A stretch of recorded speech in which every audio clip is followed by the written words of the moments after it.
Welcome to the Tech News channel, and one of the announcements that we had in this week, and actually was done maybe a week or two ago, but that we have more confirmation today, is the famous Surface Duo that Microsoft refuses stubbornly to refer to as a phone, even though it can make phone calls.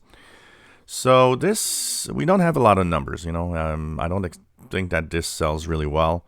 And I think Microsoft is going slowly because they don't want to make too many of them if they just don't sell. They are kind of expensive too, at more than $1,400 a piece.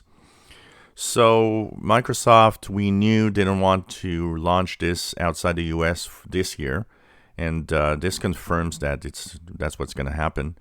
So 4 new markets are going to have the Surface Duo available early 2021.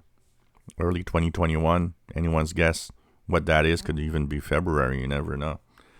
So Canada, France, and Germany and the UK are going to have this available early next year.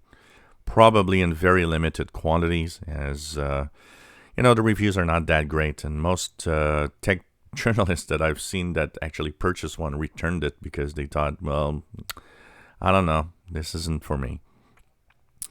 So, but it's nice to see that Microsoft's trying something new. But if you do want one of those and you are living in, outside of the United States, well, it'll be available, like I said, in Canada, France, Germany, and the UK, early 2021. If you enjoy my videos, please subscribe, give us thumbs up. Thank you for watching.